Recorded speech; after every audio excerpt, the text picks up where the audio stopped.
Hello, bienvenue dans J'ai peur donc j'y vais, le podcast qui t'aide à te lancer.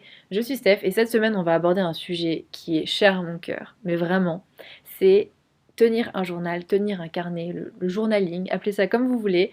En tout cas, c'est le fait d'utiliser l'écriture comme outil de développement personnel et de connaissance de soi. À peu près tout le monde s'accorde à dire que tenir un journal, ça change la vie, que c'est un superbe outil de développement personnel. Et d'ailleurs, c'est pas seulement cantonné à cette sphère du développement personnel, on entend même des businessmen, enfin, tout type de personnes, hommes ou femmes, vanter les mérites du fait de tenir un carnet. Et pourtant, quand je demande autour de moi, que ce soit à mes coachés dans le cadre des programmes de coaching que j'ai lancés, que ce soit à mes amis, à mes proches, si ils ou elles tiennent un journal, la réponse est souvent non. Et pourtant, souvent, les personnes me disent qu'elles auraient super envie de tenir un journal. Du coup, je me suis demandé, mais pourquoi? Et je me suis rendu compte que il suffit pas de savoir que quelque chose est bon pour nous, que quelque chose va nous aider pour le faire. Parce que sinon, on mangerait tous super sain, on ferait du sport tout le temps, et on fumerait pas, et on serait écolo, enfin, vous voyez ce que je veux dire. Mais malheureusement, on fonctionne pas comme ça. Bon, pause, je suis en train de faire le montage et alors, je veux vous dire quand même que quand je dis on, je parle ni de vous ni de moi parce que je pense qu'on fait partie des personnes qui justement veulent prendre soin d'elle, qui si on sait que quelque chose est bon pour nous, on va essayer de le faire.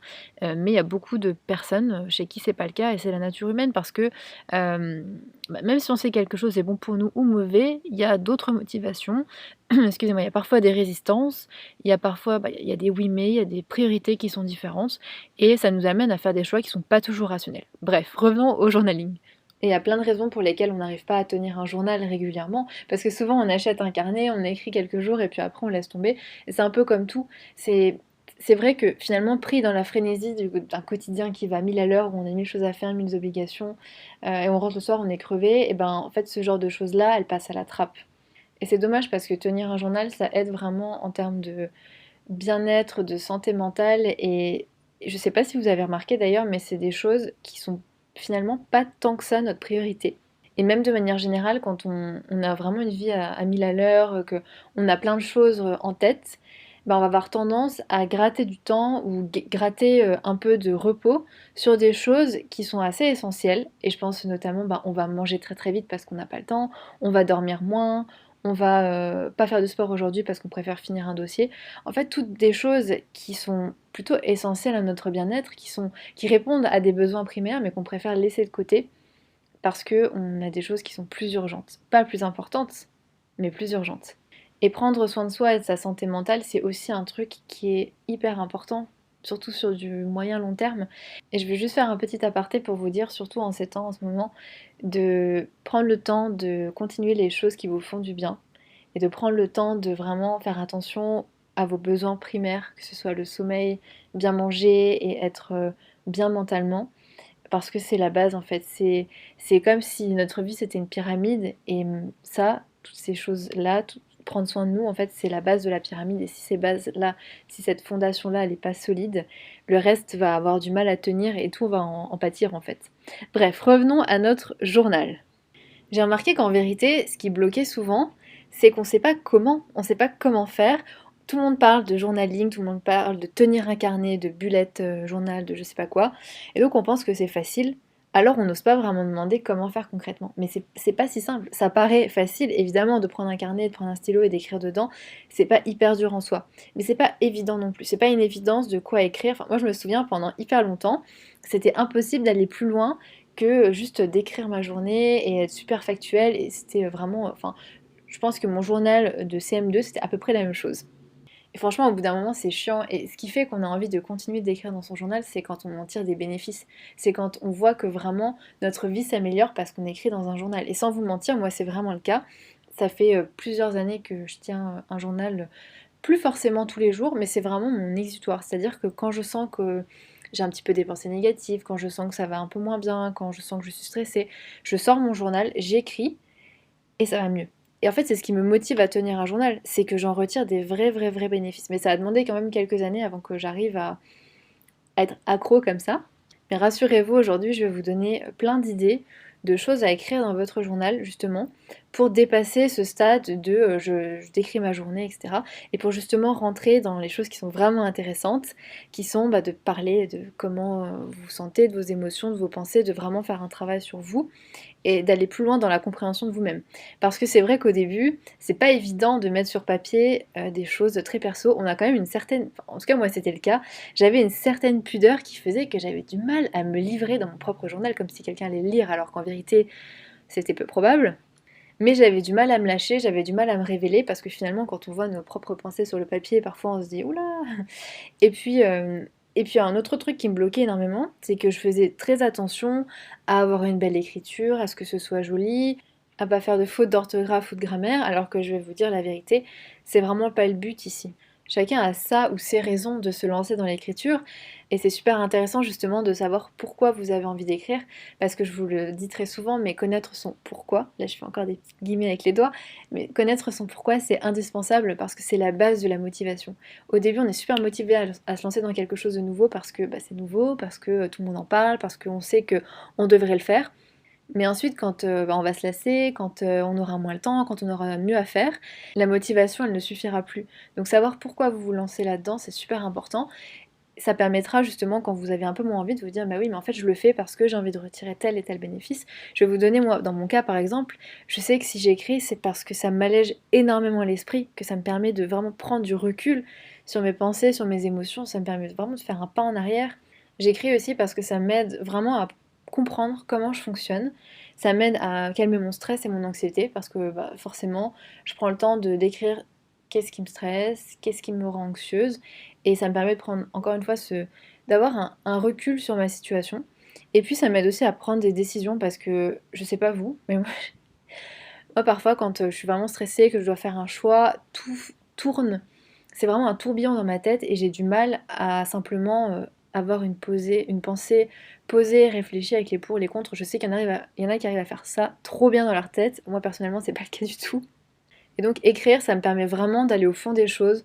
Quand mes pensées, elles partent dans tous les sens, j'écris, j'y vois vachement plus clair. Enfin vraiment, c'est super. Ça me permet aussi de réfléchir à des situations, voir ce que je pourrais améliorer. C'est aussi un super bon outil pour ça. Et puis bon, clairement, c'est aussi un moyen de me souvenir de tous les trucs que je suis absolument persuadée que je vais me souvenir sur le coup. En fait, un mois après, un jour après même, je m'en souviens plus.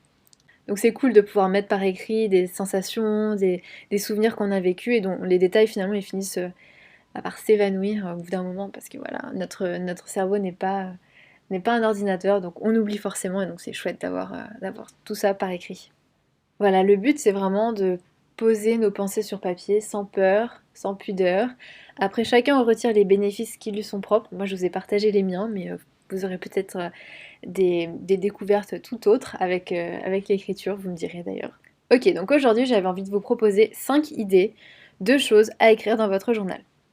La première, c'est de commencer tout simplement par vos activités de la journée. C'est un bon point de départ pour juste prendre l'habitude d'écrire sans se mettre trop la pression. On reste souvent dans du factuel, mais c'est juste pour prendre l'habitude de se poser, que ce soit même 2 minutes par jour, 5 minutes par jour. C'est comme ça qu'on constitue une habitude, et si vous mettez tout de suite la pression à vouloir écrire pendant 20 minutes par jour et à écrire des pages et des pages, ça va pas tenir sur la durée. Il faut vraiment constituer cette habitude-là doucement. Et donc c'est pour ça que je vais vous proposer au début de commencer avec des questions simples, du type à quelle heure vous vous êtes réveillé, quelle est la première chose que vous avez faite, comment vous vous êtes senti ce matin. Là on commence déjà à entrer un petit peu dans le questionnement. Sur quoi vous avez travaillé, comment ça s'est passé, quel livre vous avez pu lire, qu'est-ce que vous en avez pensé, juste pour commencer à s'interroger en fait doucement. La deuxième chose que je veux vous proposer, c'est d'écrire à propos des choses qui vous inquiètent, qui vous énervent, qui vous font peur. Parce que clairement, écrire, ça fait un bien fou dans ces moments-là. Et ça permet justement de faire ce pas en arrière, de prendre de la distance avec nos pensées, avec nos émotions, de se rappeler que elles ne nous définissent pas, qu'elles ne sont pas nous, qu'elles sont passagères, et que c'est normal aussi parfois d'être inquiet, d'être énervé, d'avoir peur de certaines choses, mais ça ne nous définit pas. Et de les voir écrire, de les voir se matérialiser sur le papier, franchement, je trouve personnellement que ça aide énormément à retrouver le calme, ça aide énormément à lâcher prise, et aussi ça permet de se mettre en quête de solutions. Donc vous pouvez vous poser par exemple la question, qu'est-ce qui me met mal à l'aise? Qu'est-ce qui m'inquiète ces derniers temps? Euh, Qu'est-ce qui m'empêche de me lancer? Qu'est-ce qui me fait peur vraiment au fond? Vous pouvez vous demander comment je peux prendre en compte ces inquiétudes, etc., etc. Vous pouvez vraiment développer, et souvent on a des belles surprises quand on s'interroge sur ce type de questions, et ça permet de débloquer une situation où on a l'impression d'être piégé dans notre inquiétude, dans nos doutes, dans nos peurs. Ça permet vraiment de prendre du recul et ça c'est génial. La troisième idée, c'est d'écrire à propos des décisions que vous avez à prendre, des choix que vous avez à faire, surtout quand c'est quelque chose auquel vous pensez souvent, mais vous n'arrivez pas à faire un choix, vous êtes un peu torturé par rapport à quelque chose, que ce soit un choix de vie ou même autre chose, hein. Écrire, ça permet vraiment de tout poser à plat, souvent de faire la lumière finalement sur la réponse qu'on a déjà au fond de soi. Parce que on prend le temps de vraiment s'ouvrir et de regarder les choses différemment, alors que je sais pas si vous ça vous arrive, mais moi parfois quand j'ai à faire un choix et que c'est vraiment un choix qui est difficile, je vais y penser énormément, ça va tourner en boucle, mais au final je vais jamais prendre le temps vraiment de faire un choix et de me poser et d'y penser et de vraiment creuser.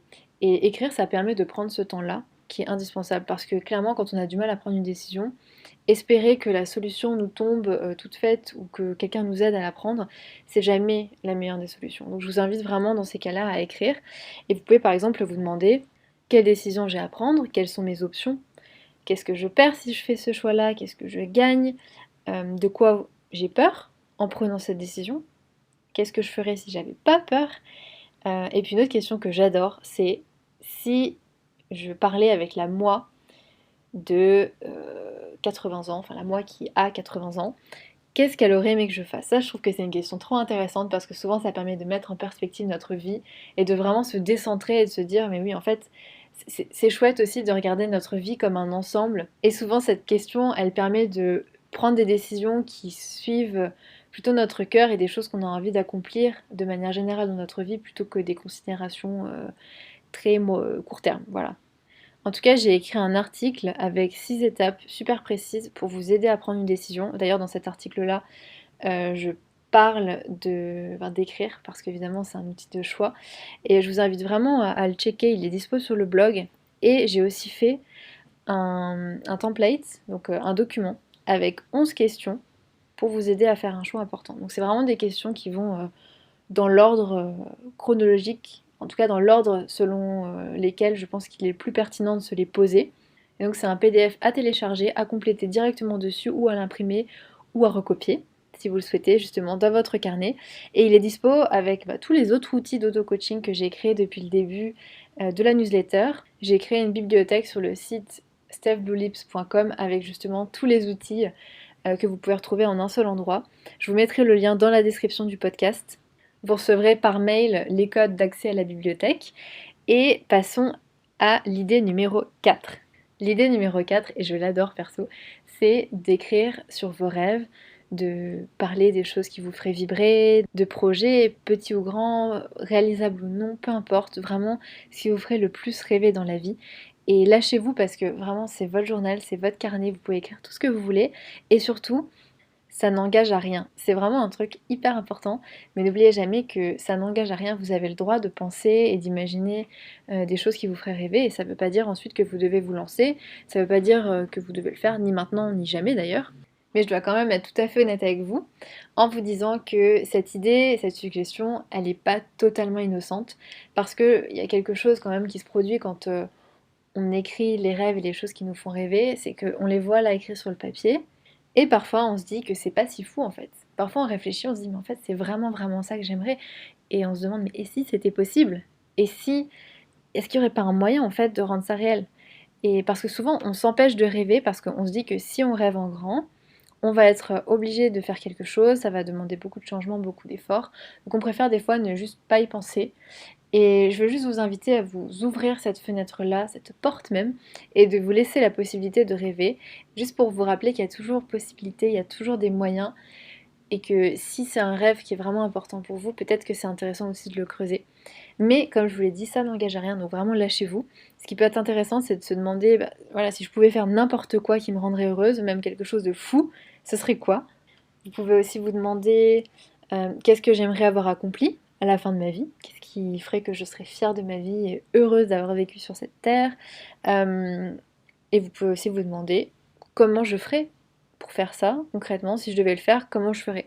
Encore une fois, ça n'engage à rien, mais c'est toujours chouette de rêver. La cinquième idée, et ensuite je vais vous donner quelques conseils pour vous lancer qui sont vraiment importants. La cinquième idée, c'est d'écrire des choses qui vous donnent confiance en vous. Parce que écrire, c'est un super moyen de retrouver de la confiance en soi, de se rappeler toutes les choses qu'on a faites qui étaient bien, de se rappeler nos qualités. Ça peut paraître difficile à faire quand on parle avec d'autres gens, voilà, de se lancer des fleurs, mais en fait, notre journal, c'est vraiment le lieu idéal pour faire ça. Et quand on manque de confiance en soi, franchement, je vous jure, ça fait des miracles. D'ailleurs, j'ai fait un podcast complet sur la confiance en soi, donc je vous invite vraiment à le checker. Et maintenant, on va passer aux conseils que je voudrais vous donner avant de vous lancer, parce qu'il y a quelques choses quand même qui sont importantes. La première chose, et je vous en ai déjà parlé avant, c'est d'écrire même juste 5 minutes au début, parce que le but, c'est vraiment de créer une habitude. Et se lancer en voulant tout de suite faire trop bien, en étant un peu perfectionniste, ça va pas vous permettre de garder cette habitude-là, ça va au contraire vous décourager. Donc vraiment, essayez juste d'écrire 5 minutes au début, c'est pas grave si vous n'avez pas tout dit, si vous n'avez pas eu le temps de dire tout ce que vous voulez dire. L'important, c'est vraiment de faire quotidiennement, de faire régulièrement, et de faire de l'écriture une habitude, vraiment quelque chose qui est un rituel, qui est quotidien, et quelque chose que vous faites vraiment pour vous. Deuxième conseil, c'est de ne pas être trop exigeant avec soi-même sur la qualité de l'écriture, sur l'orthographe, sur la grammaire. Franchement, on s'en fout. Le but, c'est de prendre l'habitude d'écrire, d'y prendre du plaisir. Et je vais vous dire honnêtement, le perfectionnisme, c'est l'ennemi du journaling. C'est l'ennemi de l'écriture en tant qu'outil de développement personnel, parce que du coup, on perd le bénéfice de vraiment se livrer et d'avoir cette écriture qui, au bout d'un moment, devient fluide et on réfléchit même plus en fait, on écrit, on écrit, on écrit. Et d'ailleurs, c'est ce qui est top aussi avec le fait d'en faire une habitude, c'est que vous allez écrire, écrire, écrire et qu'il n'y aura plus cette barrière en fait de réflexion finalement entre vous et le papier. Ça va vraiment être fluide entre les deux. Vous allez juste écrire de manière fluide comme un espèce de flow. Et c'est là où les choses se produisent. C'est vraiment quand on réfléchit plus vraiment à ce qu'on écrit, qu'on juste on écrit, qu'on se livre, qu'on découvre des choses géniales. Donc vraiment, tant pis pour l'écriture, tant pis pour la grammaire, tant pis s'il y a des beaux dessins, on s'en fout. Juste écrire et se lâcher. Et comme je vous l'ai dit, vraiment d'écrire tous les jours, parce que comme avec tous les outils, de manière générale, bah, ça devient de plus en plus facile quand on pratique, quand on le fait régulièrement, et l'écriture, bah, voilà, ça n'y déroge pas, ça ne déroge pas à la règle. Autre chose, c'est de ne faire que ça. De vraiment éliminer les distractions autour de vous et d'essayer de prendre ce moment pour vous consacrer seulement à l'écriture, parce que c'est le seul moyen finalement d'entrer dans ce mode de flow où votre esprit il est concentré sur un truc et si vous êtes sans arrêt coupé, sans arrêt distrait par autre chose autour de vous, vous n'allez pas pouvoir vraiment vous concentrer. En fait, c'est comme tout. C'est logique, mais je sais que c'est pas facile. Moi perso, j'ai toujours mon téléphone avec moi et bah, voilà, quand je commence à écrire, c'est dur, mais j'essaye juste de l'éteindre ou de le mettre en mode avion, de le mettre plus loin, parce que je sais que sinon, je vais perdre énormément de bénéfices de l'écriture. Et enfin, peut-être le conseil le plus important de tous, c'est de ne pas vous juger, de faire ça avec bienveillance, parce que votre journal c'est vraiment un espace de bienveillance, c'est un espace de lâcher prise, c'est un espace où on s'accepte soi-même, on s'accepte tel que l'on est, et donc ne pas vous juger, ne pas juger la manière dont vous écrivez, ne pas juger ce que vous écrivez, ce que vous pensez, ce que vous ressentez. Vraiment, c'est aussi un endroit juste pour vous, un endroit privilégié, un endroit où vous pouvez être 100% vous-même. Voilà, j'espère que ces quelques idées vous auront inspiré, qu'elles vous auront donné envie d'écrire. Vraiment, je peux que vous conseiller, surtout en ce moment, d'en profiter pour commencer cette pratique qui est absolument géniale. Moi, je compte plus, enfin si j'ai compté en vrai, mais je n'ose pas vous dire tellement il y en a. Je compte plus le nombre de carnets que j'ai. C'est juste fou. Et c'est un de mes biens les plus précieux parce que des années après, je me rends compte parfois de l'évolution qu'il y a eu, du changement qu'il y a eu, de la manière dont ma pensée, ma manière d'être, la manière dont j'ai grandi en fait. Toutes ces choses-là ont évolué. Je trouve ça génial. Et même au quotidien, c'est quelque chose vraiment qui m'aide à traverser les périodes vraiment difficiles. Parce que j'adore aussi parler à des vraies personnes, hein, c'est très cool aussi. Mais parfois rentrer à l'intérieur de soi et voir vraiment ce qui s'y passe, c'est aussi très efficace. Bref, j'espère que l'épisode vous a plu. N'hésitez pas à venir me dire sur Instagram s'il y a encore des choses qui vous bloquent par rapport à l'écriture. J'essaierai de vous aider sur ces questions-là. Et n'oubliez pas aussi d'aller vous inscrire pour recevoir les outils et les exercices à compléter dont je vous parlais dans cet épisode. Vous retrouverez le lien dans la barre de description. Et moi, je vous dis à bientôt. Ciao!